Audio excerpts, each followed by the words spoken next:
Hello guys, welcome back to my YouTube channel. हमारी last videos में हमने देखा है कि हम नोटपैड पे कैसे प्रोग्राम्स क्रिएट कर सकते हैं। इक्लिप्स को हमने डाउनलोड किया है, इक्लिप्स में हम कैसे प्रोग्राम क्रिएट कर सकते हैं, ये हमने लास्ट वीडियोस में डिस्कस किया है। ओके, तो आज की वीडियो में हम उनके कुछ क्वेश्चंस को डिस्कस करेंगे और देखेंगे कि हमारे पास जावा वेरिएबल्स क्या है। ओके, पहले हम उसके क्वेश्चंस को डिस्कस करेंगे जो अब तक हमने वीडियोस की हैं। अब तक हम मे बी हमारी 5 वीडियोस हो चुके हैं। ओके, तो उनसे रिलेटेड हम यहाँ पे क्वेश्चंस करके देखेंगे। हमारे जितने भी नोट्स हैं, हमारे जितने भी क्वेश्चंस हैं, इनकी पीडीएफ का लिंक मैं आपको डिस्क्रिप्शन बॉक्स में दे रहा हूँ। ओके, डिस्क्रिप्शन में जाके आप वहां से डाउनलोड कर सकते हो नोट्स को और इजीली उनको एक्सेस कर सकते हो। ओके, तो अगर आपको डाउनलोड करना है तो आप इजीली वहां से डाउनलोड कर सकते हो। ओके, तो आते ही कंप्यूटर स्क्रीन पर और देखते हैं हमारे पास कौन कौन से क्वेश्चन है इंट्रोडक्शन ऑफ जावा के और हम कैसे उनको सोल्व कर सकते हैं। बेसिक क्वेश्चन है उनको आज देखते हैं कि हम इनको कैसे सोल्व कर सकते हैं। ओके, सो आप भी कोशिश करना कि आप कमेंट में मुझे जल्दी जल्दी आंसर देते रहो। ओके, तो आते ही कंप्यूटर स्क्रीन पर और देखते हैं हमारे पास कौन कौन से क्वेश्चन है और हमारे पास जावा वेरिएबल्स क्या है। ओके, ये हमारे पास बेसिक क्वेश्चंस है कुछ जावा से रिलेटेड। ओके, जावा इंट्रोडक्शन से रिलेटेड ये बेसिक क्वेश्चंस है। ये मैं आपको पहले बता चुका हूँ। ओके, ब्रीफली मैंने एक्सप्लेन कर रखा, फिर भी मैं आपको ये क्वेश्चंस करा देता हूँ। बाई चांस आपके इंटरव्यू में या फिर आपके कोई एग्जाम में ये क्वेश्चंस आ रहे हैं तो आप इजिली इनको कर पाओ। ओके, तो फर्स्ट हमारे पास क्वेश्चन है, who is the developer of Java? Java किसने डेवलप किया है? जावा किसने डेवलप किया है? जेम्स गॉसलिन ने। ओके, जेम्स गॉसलिन जो सर थे उन्होंने ये जावा को डेवलप किया था, उनकी टीम ने, और इन्होंने मिलकर जावा को डेवलप किया था। ओके, जावा का स्टार्टिंग नेम क्या था? जावा से पहले जावा का क्या नाम था? वो था ओक। ओके, मैंने यहाँ पे आंसर दे रखे सभी के। यहाँ पे जेम्स गॉसलिन है, सेकंड आंसर है ओक है हमारे पास। ओके, जावा का जो प्रोजेक्ट जो इनिशिएट हुआ था, जावा का प्रोजेक्ट कब स्टार्ट किया गया था, जावा बनना कब स्टार्ट हुआ था? वो हुआ था 1991 में। ओके, इसकी टीम का क्या नाम था? Green team. ये भी आप ध्यान रखना। जावा का फर्स्ट वर्जन कब लॉन्च हुआ? 1995 में। ओके, 1995 में सन माइक्रो सिस्टम्स ने इसको लॉन्च किया था। ओके, 1995 में। और जो फर्स्ट वर्जन था वो कौन सा था? JDK beta. ये क्वेश्चंस मैं आपको करा चुका हूं, ये सभी चीजें मैं आपको ब्रीफली एक्सप्लेन कर चुका हूं, फिर भी मैं आपको बता रहा हूं। ओके, तो जेडीके बीटा हमारा फर्स्ट वर्जन था। देन उसके बाद आया था जेडीके 1.0, वो आया था 1996 में। ये बात आप ध्यान रखना, 1991 में प्रोजेक्ट इनिशिएट हुआ था, 1995 में लॉन्च हुआ, फर्स्ट वर्जन था जेडीके बीटा एंड 1996 में ऑफिशियल वर्जन था जेडीके 1.0। ओके, देन ये किसने डेवलप किया था? कौन सी कंपनी ने डेवलप किया था? ये सन माइक्रो सिस्टम्स ने इसको लॉन्च किया था। ओके, तो जावा की एक्सटेंशन क्या है? डॉट जावा। और जब वो कंपाइल होता है और बाइट कोड में कन्वर्ट होता है, जब हमारे पास जो फाइल आती है उसकी क्या एक्सटेंशन है? Dot class. ओके, तो डॉट क्लास फाइल है हमारे पास। यहाँ पे फ्लेवर्स कौन कौन से हैं देखो। फ्लेवर्स का मतलब है यहाँ पर हम कौन कौन से इसके फीचर्स हैं देखो। J2SE Java standard edition, J2EE Java enterprise edition and J2ME Java micro edition. ये तीनों ही हमारे पास ये इसके फीचर्स हैं। ओके, ये इसके फ्लेवर्स हैं। इन तीनों में ही हम इसमें वर्क कर सकते हैं, तो इसका आंसर है all of the above. Okay, ये इसका आंसर है। देन हमारे पास नेक्स्ट जो क्वेश्चन है वो क्या है? अभी जावा किसके पास है? अभी जावा कौन सी कंपनी के पास है? वो है ओरेकल के पास। 2010 में इसने ओरेकल ने इसको एक्वायर कर लिया था। ओके, ये क्वेश्चन भी आप ध्यान रखना, 2010 में इसने एक्वायर किया था। मैं यहाँ पे लिख भी देता हूं 2010। ओके, 2010 में इसने इसको एक्वायर किया था। देन हमारे पास नेक्स्ट जो क्वेश्चन है वो क्या है? What is the compilation process of Java? अगर हम कमांड से इसको कंपाइल करते हैं तो हमारे पास यहाँ पे कंपाइलेशन का प्रोसेस क्या है? Javac space class name dot Java. ये हमारे पास यहाँ पे एक कमांड है जिसको हम देके इस फाइल को कंपाइल करा सकते हैं। ओके, कंपाइल का पता चल गया। एग्जीक्यूट कैसे कराएंगे? एग्जीक्यूट कराने के लिए हमारे पास है Java space class name. Okay, dot Java हमें लगाने की यहाँ पे नीड नहीं है। जावा सी क्या हमारा कंपाइलर है जो कि इस फाइल को कंपाइल करेगा किसके अंदर? बाइट कोड के अंदर।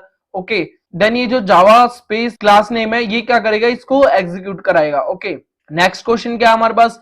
नेक्स्ट क्वेश्चन है जेडीके की फुल फॉर्म क्या है? Java development kit. Okay, JDK की फुल फॉर्म है Java development kit and JRE की जावा रनटाइम इन्वायरमेंट और जेवीएम की जावा वर्चुअल मशीन। ये तीनों डेफिनेशन आप जरूर ध्यान रखना क्योंकि ये तीनों क्वेश्चंस आपसे काफी बार इंटरव्यू में पूछे जाते हैं। जेडीके के अंदर क्या है? जेआरई, और जेआरई के अंदर क्या है? जेवीएम। और अब इसके फीचर्स की बात करें, देखो फीचर्स की बात करें तो प्लेटफॉर्म इंडिपेंडेंट है ये, सिंपल एंड सिक्योर है ये, ओपन रिसोर्सेज है ये। ओके, तो ये सभी इसके फीचर्स हैं, तो इसका आंसर आया all of the above. Okay, तो ये हमारे पास कुछ क्वेश्चंस थे जो मैंने इसमें बता दिए हैं। बाकी हमारे जो लाइव सेशन स्टार्ट हो रहे हैं उसके लिए एंट्रेंस एग्जाम जो होगा, जो कि मैं आपको बता चुका हूँ एंट्रेंस एग्जाम के बारे में। ओके, जो एंट्रेंस एग्जाम होगा उसके क्वेश्चंस यही है। ओके मेनली इसमें से क्वेश्चंस आएंगे, जो बाकी इंट्रोडक्शन ऑफ जावा है उसमें से कुछ क्वेश्चंस आएंगे, स्टार्टिंग की 7 वीडियोस में से हमारे जो ये क्वेश्चन होंगे ये आएंगे। ओके तो अब इनकी अच्छे से प्रिपरेशन कर लो कि आप अच्छा स्कोर कर पाओ। ओके तो ये हमारे क्वेश्चंस तो हो चुके हैं, जो हमारे बेसिक क्वेश्चन थे वो मैंने यहाँ पे करा दिया है। अब हम बढ़ते हमारे टॉपिक की ओर। तो हमारे पास नया जो टॉपिक है वो है जावा वेरिएबल्स। जावा वेरिएबल्स क्या है, इसको हम कैसे डिक्लेयर कर सकते हैं, कैसे इनको हम प्रोग्राम के अंदर यूज करेंगे, ये सभी आज की वीडियो में हम डिस्कस करेंगे। ओके तो जावा वेरिएबल क्या है, देखो वेरिएबल का एक मतलब क्या है, वेरिएबल एक कंटेनर है। जैसे मैं क्या कर दूं कि मेरे पास x नाम का एक वेरिएबल है, उसके अंदर मैं 20 को यहाँ पे स्टोर कर रहा हूं। तो x जो है मेरा एक कंटेनर जिसके अंदर मैंने क्या किया, 20 को स्टोर कराया है। ओके तो ये हमारे पास फर्स्ट डेफिनेशन है, इसने यही बता रखा है। ओके वेरिएबल हम किसके हेल्प से करेंगे, जावा के अंदर सभी वेरिएबल्स हम स्टोर करेंगे यहाँ पे डाटा टाइप की हेल्प से। जैसे मैं यहाँ पे इंट ले रहा हूँ, कैर ले रहा हूँ, बुलियन ले रहा हूँ, ये सभी क्या हमारे पास डाटा टाइप है। ये भी हम आगे डिस्कस करेंगे, डाटा टाइप्स हमारे पास कौन कौन से हैं, इनको हम कैसे यहाँ पे डिक्लेयर करेंगे। ओके ये सभी हम आगे डिस्कस करेंगे। और वेरिएबल का यहाँ पे मतलब क्या है, देखो वेरिएबल का मतलब है वेरी प्लस एबल। तो वेरिएबल आपने काफी बार पढ़ा है, आपने मैथमेटिक्स के अंदर वेरिएबल का काफी बार नाम सुना होगा। वेरिएबल क्या होता है, जिसकी वैल्यू हम चेंज कर सकते हैं, वेरी प्लस एबल। ओके तो हम जिस वैल्यू को चेंज कर सकते हैं उसको हम बोलते हैं वेरिएबल। ओके तो हमारे पास वेरिएबल है, तो वेरिएबल यहां पर भी ऐसा ही है, कंप्यूटर के अंदर भी वेरिएबल ऐसे ही हम स्टोर कराएंगे। वेरिएबल जैसे मेरे पास रैम है, तो ये क्या करेगा, जैसे ही मैं इसको एक वेरिएबल एलोकेट कराऊंगा तो एलोकेट होते ही यहाँ पे एक मेमोरी क्रिएट कर लेगा। रैम के अंदर कुछ मेमोरी अपनी ये क्रिएट कर लेगा, उसके अंदर यहाँ पे एक तरह से स्पेस इसने ऑक्यूपाई कर लिया। ओके देखो इसने बता भी रखा है, रिजर्व कर लेता अपना एरिया को। तो मैंने वेरिएबल के बारे में बताया, वेरिएबल क्या है, कंटेनर जिसके अंदर हम कुछ वैल्यू स्टोर कराएंगे, किसकी हेल्प से, डाटा टाइप की हेल्प से। ये क्या करेगा, जैसे ही मैं वेरिएबल को यहाँ पे स्टोर कराऊंगा वैसे ही अपनी एक मेमोरी यहाँ पे क्रिएट कर लेगा, किसके अंदर, अपने सिस्टम के अंदर। ओके और ये क्या है, वेरी प्लस एबल, इसको हम चेंज कर सकते हैं। देन ये हमारे पास नेक्स्ट जो डेफिनेशन है इसमें क्या बता रखा है, जो हमारा वेरिएबल है ये एक मेमोरी लोकेशन का नाम है। ओके जैसे हमारे पास यहाँ पे 3 टाइप की मेमोरी लोकेशन है, हमारे पास है local variable, then instance variable, then static variable. इनको भी हम आगे डिस्कस करेंगे, मैंने यहाँ पे इसको अच्छे से ब्रीफली एक्सप्लेन कर रखा है। जो हमारे यहाँ पे टाइप्स हैं मैंने इनको आगे अच्छे से एक्सप्लेन कर रखा है, इनको भी हम आगे डिस्कस करेंगे। ओके तो आई होप आपको ये अच्छे से समझ में आ गया होगा। ओके यही चीज मैंने इसमें बता रखी है कि अपना स्पेस ऑक्यूपाई कर लेता है। हम इसको क्रिएट कैसे करेंगे, देखो स्टार्टिंग में क्या आएगा, डाटा टाइप, देन हमारा वेरिएबल का नाम, एंड देन हमारी वैल्यू। ओके जैसे एग्जांपल ये ले रखा मैंने, int a is equal to 10। तो इंट क्या है, यहाँ पर इंट है हमारा डाटा टाइप, a क्या है वेरिएबल का नाम, और 10 क्या है, ये हमारी वैल्यू है।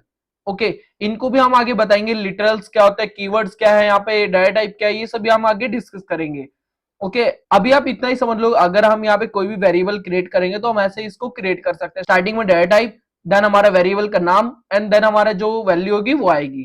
तो ऐसे हमने यहाँ पे स्टोर कर ली वैल्यू। देन उसके बाद आता है हमारे पास, हम कोई भी वेरिएबल डिक्लेयर कैसे कर सकते हैं, उसके रूल्स क्या क्या हमारे पास। देखो जैसे मैंने यहाँ पे ए ले रखा है, तो ए हम यहाँ पे ले सकते हैं। देखो यहाँ पे पहले मैं आपको इनके रूल्स ही बता देता हूँ, देन मैं आपको एक एग्जांपल करके दिखा दूंगा। तो अगर हम रूल्स की बात करें तो फर्स्ट हमारे पास क्या आता है, देखो रूल इसमें क्या दे रखा है, जो भी हमारा वेरिएबल होगा उसके आगे हम कोई भी डिजिट का यूज नहीं कर सकते। जैसे मैं यहाँ पे दे दूं 5a, तो ये हमारा यहाँ पे सिंटेक्स जो है वो गलत है, हम यहाँ पे सिर्फ कैरेक्टर्स का यूज करेंगे। ओके कैरेक्टर्स या वर्ड का यूज करेंगे। ओके देन हमारा क्या है, जो वेरिएबल का नाम है वो यहाँ पे केस सेंसिटिव होगा। जावा के अंदर मैं आपको बता चुका हूँ, जो जावा लैंग्वेज है वो केस सेंसिटिव है, बहुत ज्यादा केस सेंसिटिव है। यहाँ पर क्या होगा, जो भी हम वर्ड यूज करें, जैसे मैं यहाँ पे रोहित यूज कर रहा हूँ और ये रोहित, इसमें क्या सिर्फ इतना ही डिफरेंस है, जो ये आर है ये कैपिटल है और ये आर है ये स्मॉल है, ये दोनों यहाँ पे डिफरेंट है। ओके ये आर ये रोहित हमारे पास अलग है और ये रोहित हमारे पास अलग है, तो ये दोनों यहाँ पे केस सेंसिटिव होने की वजह से अलग अलग इसने डिफाइन कर रखे हैं। ओके तो ये हमारे पास केस सेंसिटिव है। अगर मैं यहाँ पे कैपिटल ए और स्मॉल ए ले रहा हूं तो दोनों वो अलग अलग है। इट स्टूडेंट भी कीवर्ड, ये एक कीवर्ड नहीं होना चाहिए। कीवर्ड मैं आपको बता चुका हूं, जैसे हमारे पास काफी कीवर्ड्स है, सुपर है यहाँ पे दे रखा है, सुपर है तो इसको हम यूज नहीं कर सकते। यहाँ पर हम यहाँ पर अल्फाबेट्स का यूज कर सकते हैं, डॉलर साइन का यूज कर सकते हैं और अंडरस्कोर का यूज कर सकते हैं। ओके तो ये हमारे पास कुछ यहाँ पे कंडीशंस है जो हमारे डाटा टाइप को यहाँ पे डिक्लेयर करने के लिए यूज होती है। एंड देन नेक्स्ट जो टॉपिक हमारे पास है वो है डाटा टाइप। डाटा टाइप मैं आपको नेक्स्ट वीडियो में कराऊंगा, अभी नहीं करा रहा हूं क्योंकि काफी लेंथी वीडियो हो जाएगी। अभी मैं आपको एक प्रोग्राम करा देता हूं, नेक्स्ट वीडियो में मैं आपको बताऊंगा कि हमारे पास डाटा टाइप क्या है, इसके हमारे पास कौन कौन से टाइप्स हैं, उसके अंदर हमारे पास कौन कौन से यहाँ पे डाटा टाइप्स होते हैं। ओके तो सभी को मैं आपको आने वाली वीडियो में डिस्कस करूंगा। अभी हम इक्लिप्स को ओपन कर लेते हैं। तो आई होप आपने इक्लिप्स पे भी काफी प्रोग्राम करके देखे होंगे। ओके, तो इक्लिप्स मैंने ओपन कर लिया। ये मेरा लास्ट प्रोग्राम है जो मैंने यहाँ पे क्रिएट किया था। अब हम इसके अंदर एक प्रोग्राम और क्रिएट कर लेते हैं। तो मैं क्या करूंगा, कंट्रोल प्लस एन प्रेस करूंगा और मैं यहाँ पे न्यू क्लास को क्रिएट कर लूंगा। मैं यहाँ पे ले लेता हूँ वेरिएबल, और यहाँ पे भी मैं अंडरस्कोर का यूज कर लेता हूँ और डेमो के नाम से ले लेता हूँ। वेरिएबल के नाम से मैंने यहाँ पे ऑलरेडी एक क्लास क्रिएट कर रखी है, तो वेरिएबल डेमो के नाम से मैंने क्लास ले ली। मैं इसको सिलेक्ट कर लेता हूँ पब्लिक स्टैटिक वॉइड मेन को, एंड फिनिश पे क्लिक कर दिया। तो मेरे पास ये क्लास यहाँ पे आ चुकी है। इसमें यहाँ पे इसने मेरा जो सिंटेक्स है, नॉर्मल जो पैकेज का नाम है स्टार्टिंग में, देन हमारे पास क्लास का नाम है, एंड देन हमारे पास ये पब्लिक स्टैटिक वॉइड मेन है, ये इसने यहाँ पे सब चीजें दे दी है। देन मैं क्या करूंगा, सबसे पहले अब मुझे यहाँ पे एक वेरिएबल क्रिएट करना है। तो वेरिएबल मैं इंट टाइप का ले लेता हूँ। इंट यहाँ पे डेटा टाइप है, हम आगे डिस्कस करेंगे कि इंट क्या होता है। ओके, तो इंट मैंने यहाँ पे एक वेरिएबल ले लिया। मैं क्या करता हूँ, मैं ए नाम से ही एक वेरिएबल ले लेता हूँ और इसको मैं वैल्यू दे देता हूँ। ओके, 50 मैंने इसको वैल्यू दे दी। तो इसने क्या किया है, इंट डाटा टाइप का इसने क्या किया, इंट ए नाम से एक वेरिएबल क्रिएट किया जो कि है इंट डाटा टाइप का, और उसकी वैल्यू कितनी है, 50। ओके, ये सभी इसने इसके अंदर डिक्लेयर कर दिया। अब मैं इसको यूज करना चाहता हूं, अब मैं इसको प्रिंट करना चाहता हूं। तो प्रिंट मैं कैसे कर सकता हूं, मैं यहाँ पे ले लेता हूं system dot out dot print l n, और मैं इसको एल एन को यहां से हटा देता हूं और मैं इसके अंदर ए को प्रिंट कर दूंगा। ओके, ए को मैं प्रिंट करके देखता हूं। तो सेव करके अब रन करूंगा, तो मेरे पास यहाँ पे वैल्यू आ चुकी है 50। इसने क्या किया, ए को इसने यूज किया, ए की वैल्यू कितनी है, 50। तो इसने यहाँ पर ए को यहाँ पे रेफरेंस दिया और रेफरेंस देके इसको 50 को यहाँ पे प्रिंट कर दिया। अगर मैं इसमें एक लाइन और प्रिंट करना चाहूं, देखो मैं आपको एक कंडीशन और बताता हूं। यहाँ पर मैं यहाँ पर एक लाइन दे देता हूं, वैल्यू ऑफ ए इज, मैं यहाँ पे दे दिया मैंने 50। ओके, तो मैं इसको सेव करके अब रन करता हूं। तो मेरे पास देखो आउटपुट क्या है, वैल्यू ऑफ ए इज 50। अगर मैं यहाँ पे एलन का यूज करता या यहाँ पर एलन का यूज करता तो क्या होता, ये नेक्स्ट लाइन में चला जाता। तो मैं सेव करके यहाँ पे कंट्रोल प्लस F11 कर रहा हूँ। ओके, तो तभी इतना जल्दी मैं फास्ट यहाँ पे काम कर रहा हूँ, क्योंकि मैंने यहाँ पे ना तो इस पे क्लिक किया ना मैंने रन एज किया है। ओके, तो मैं डायरेक्ट क्या कर रहा हूँ, कंट्रोल प्लस F11। तो देखो यहाँ पे जो मेरा आउटपुट था वो यहाँ पे आ चुका है। तो एलन को मैं यहाँ से हटा देता हूँ। अब यहाँ पे एक कंडीशन और आती है। तो अगर आप ये कहोगे कि सर मुझे तो ये एक ही लाइन में लिखना है, तो हम कैसे लिख सकते हैं, तो इसके लिए भी हमारे पास एक रूल है। देखो मैं यहाँ पे लिख देता हूँ कमेंट में, मैंने यहाँ पे लिख दिया 2 लाइन कोड, और ये 2 लाइन कोड है हमारा। अब यहाँ पर हम यूज करें 1 line code with the help of concatenation operator, जिसको हम प्लस बोलते हैं। प्लस यहाँ पे 2 टाइप्स में यूज किया जाएगा, प्लस ऑपरेटर के तौर पे भी और एक कॉन्केटिनेशन ऑपरेटर उसके तौर पे भी। ओके, तो मैं इसको यूज करके देखता हूँ हम इसको कैसे यूज कर सकते हैं। मैं यहाँ पर एलन दे देता हूँ अब की बार, क्योंकि मुझे नेक्स्ट लाइन में चाहिए, तो मैंने यहाँ पे एलन दे दिया। और यहाँ पे एलन ना भी दूंगा तो भी मेरा सेम लाइन में होगा यहाँ पर। ओके, अब मैं इसके अंदर क्या करता हूँ, मैं यहाँ पे सेम लाइन ही ले लेता हूँ, वैल्यू ऑफ ए इज, ये मैंने यहाँ पे स्पेस दे दिया। अब मैं यहाँ पर क्या करूंगा, जो इन्वर्टेड कोमास हैं इनके बाहर आऊंगा और मैं यहाँ पे यूज करूंगा प्लस ऑपरेटर का, सॉरी कॉन्केटिनेशन का। कॉन्केटिनेशन करके मैंने यहाँ पे क्या किया, मैं यहाँ पे ए पास कर देता हूँ। अब मेरे पास यहाँ पे डायरेक्ट वैल्यू है, तो वैल्यू है तो मैंने क्या किया, यहाँ पर डबल इन्वर्टेड कोमास नहीं दिया है। अगर मेरे पास यहाँ पे वैल्यू होती, पहले मैं इसको सेव करके रन करके दिखाता हूँ आपको, देन आगे बताऊंगा कि हम इसको कैसे यूज कर सकते हैं। देखो ये लाइन, ये कोड मैंने किया था 2 लाइंस में, और ये मैंने कर दिया सिर्फ एक ही लाइन में, जो कि हमारा इजी है। यहाँ पर कॉन्केटिनेशन का यूज किया और मैंने ये 2 वर्ड यहाँ पे एक ही लाइन में प्रिंट करा दिए, 2 जो स्टेटमेंट थी दोनों यहाँ पे एक लाइन में प्रिंट करा दिया है। अब मैं क्या करूंगा, यहाँ पे एक बार और कॉन्केटिनेशन का यूज करूंगा और यहाँ पर मैं कुछ वैल्यू दे देता हूँ। वैल्यू ऑफ ए इज 50, और मैं यहाँ पे दे देता हूँ, अगर मुझे सेंटीमीटर का यूज करना तो सेंटीमीटर में यहाँ पे दे सकता हूँ। तो सेव करके आप रन करूंगा, तो देखो इसने क्या किया, value of A is 50 centimetre. Okay, इसने ये पूरी लाइन इसके अंदर एक में ही यहाँ पे प्रिंट कर दिया। अगर मैं यहाँ पर यूज करना चाहूं तो मैं क्या करता, अगेन ये लाइन लेता और ऐसे मैं इसको यहाँ पे प्रिंट करता। तो मैंने 3 लाइन का कोड जो था मैंने सिर्फ एक ही लाइन में यहाँ पे यूज कर लिया। ओके, तो देखो सेव करके अब इसको रन करूंगा, तो देखो सेम ही हमारे पास आउटपुट आया, लेकिन यहाँ पे दोनों चीज अलग अलग यूज हुई है। यहाँ पे 3 लाइन है और यहाँ पर मेरे पास सिर्फ एक लाइन है, जिसके अंदर मैंने कॉन्केटिनेशन ऑपरेटर का यूज किया है। ओके ओके, तो आज की वीडियो इतनी है, जिसमें हमने किया है वेरिएबल्स का यहाँ पे टॉपिक और एक प्रोग्राम करके देखा, एंड देन हमने कुछ क्वेश्चंस भी करके देखे थे इंट्रोडक्शन ऑफ जावा के। ओके, तो आज की वीडियो इतनी है, मिलते हैं हमारे नेक्स्ट वीडियो में, जिसमें हम डिस्कस करेंगे डेटा टाइप। ओके, तो अगर आपको मेरी वीडियो पसंद आ रही है so please like share and subscribe my YouTube channel, and also press the bell icon, जिससे मेरे आने वाली वीडियोस की नोटिफिकेशन आपको मिलती रहे। और ऐसे ही मोर इन्फॉर्मेटिव वीडियोस के लिए मेरे चैनल को सब्सक्राइब करो और पेजेस को फॉलो करो। Okay, thank you for watching my video.